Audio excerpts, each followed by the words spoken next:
You ever had a dish come out slightly different depending on who's prepping it? Well, that is where spec sheets save the day. So today I'm going to show you guys how we build spec sheets here at Hanoi House. It keeps our kitchen consistent, efficient, and most of all, it makes it really easy to train people. So if you're managing a team, opening a new concept, or just trying to stop repeating yourself all the time, this video is definitely for you. So first, we'll go through what a spec sheet is. So spec stands for specifications. It's basically a one-page breakdown of exactly how we prep and plate a dish. We like to use them because they are a really great tool for making sure that people don't have to continuously ask what things are supposed to look like. They don't have to question things. They can look at the picture, they see what it's supposed to be, and they just have to replicate it. So it makes it really easy in that way, which is really great. It also keeps people accountable for over portioning, under portioning, consistency, how things look, how they got cooked, all those kind of fun things that happen sometimes with people. So if someone says, oh, I didn't know what that was supposed to look like, we can say, well, there it is. There's a picture. Here's exactly what's supposed to go on it. Here's a plate it's supposed to go on. So it really takes away any kind of, I don't want to say excuses, but excuses for people doing things differently. Okay, so we're using Canva today to make our spec sheets. Here is what one of ours normally looks like. This is what the finished product is going to look like. You can obviously mess around with the layout and stuff like that, but if you follow these kind of aspects of it, you're going to have a winning spec sheet. So we're going to scroll down here to a more basic one that doesn't have anything crazy going on it. The first thing that we're going to put in is the dish name, obviously. We're remaking the buncha one. So we're going to put buncha so people know what they're making. Makes it easier for people to just kind of look and be like, okay, buncha, done. So next, we're going to have our portion size, yields, which is what I usually just call the specs on here. I already kind of have them typed out, but normally what we do, and here I'll make it visible for you guys. So what we normally have here is exactly what goes into the dish. So 7 pieces of pork meatballs, half a basket of vermicelli, 3 pieces of full lettuce, 3 sprigs of cilantro, 3 sprigs of mint, and 4 slices of cucumber. That's what has to go on the plate. So you know exactly how much needs to get cooked or plated for each dish. Next, we're going to work on garnishes. So this is stuff that gets put on after everything's plated and done. So I think that the buncha just has, so 1 tablespoon of green onion on the vermicelli. So that's on the noodles. That is just letting people know that that's how we garnish it.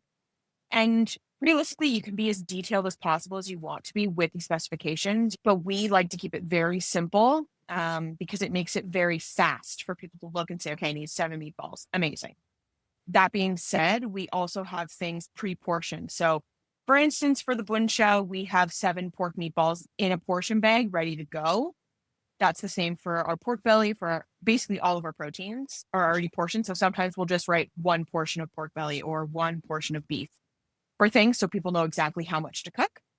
Next, for the buncha, there's kind of a different kind of broth. So this tells you exactly what needs to go in the broth. It's basically a little recipe, but it's a quick, easy thing that we make on the go.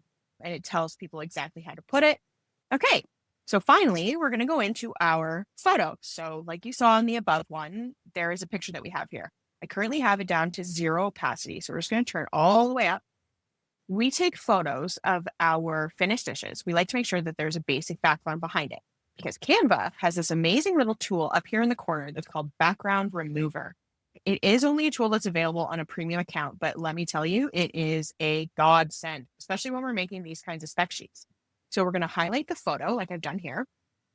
We're going to click BG Remover. And as you can see, it's kind of working here. And basically what it's going to do is it uses AI to remove the background of the photo. So as you can see, now we have this perfect little picture here that has no background behind it, which is amazing. So we're just going to make it a little smaller. We're going to center it on here so it all looks nice. And so now people have a visual of what the finished product is supposed to look like. So you can see all of the items in the specs. You can see the green onion on the vermicelli. and you can see the broth. Now you can see the whole dish come together, which is kind of amazing. And then down here, we have a note of what it actually gets plated on. So it goes on a blue plate, small red bowl, and then it has a takeout plating as well, because we need both. We do takeout and dine in. So we always have both on all of our spec sheets. This one I would say is done. That's basically it. That's how you kind of build one. It's really easy. All you have to do is start. So the original version of these was actually done in like Google Docs, and it just had like hand-drawn pictures of what the dishes were supposed to look like. And then as we kind of got better at using Canva, we moved into Canva. We started taking photos, stuff like that. I will say, I'm going to scroll up here to one of to the fresh rolls one. So this is sideways, but as you can see, I actually have pictures of the different steps of building the fresh rolls. So once you kind of get into it, you can start taking more photos. You can really get into changing them for exactly how you want it. On here, we have exactly where each item is supposed to go, what each item looks like. You can really get into the nitty gritty if you want to. So if you're just starting, start with the basics. Start with the name, the specs or portions, the garnishes, and any other small things that need to happen to plate the dish.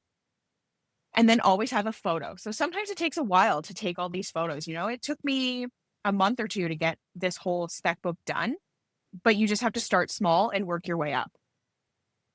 The easiest way to start is literally with just a Google Doc or a Word document or whatever you use, and just write down exactly what goes in each dish. Even just having a written thing there is helpful for people. And then you can move on to the more, visually appealing ones with the photos, with everything highlighted, all those kind of fun things. Just start small. Next is when we update them. So we like to update our spec sheets pretty regularly. Anytime something gets changed, we like to update the sheet. The only other times we update things are when we have new items. We'll make a new spec sheet for that item. If there are big changes, though, we like to change the spec sheet right away, just to make sure that it gets communicated to everyone and everyone can kind of see the change. So my advice to you guys is don't overcomplicate it. Start with the dishes that people mess up the most often. Use that as your jumping off point and move on from there. So keep going, keep striving forward, keep making them better and better and better. But it starts with the simplest first step. A clear spec sheet means fewer mistakes, faster training, and better food for everyone involved. They're easy to start. They're easy to get overcomplicated. So really try to keep it simple for you and for the people using them. If you're building a playbook like this and you need help, tag us in your photos, drop a question in the club. We want to hear your questions. We want to see your wins. We want to see your beautiful spec sheets. And if you want to see how we cost out things as well, let me know and I'll make a follow-up video on how we do costing. Bye.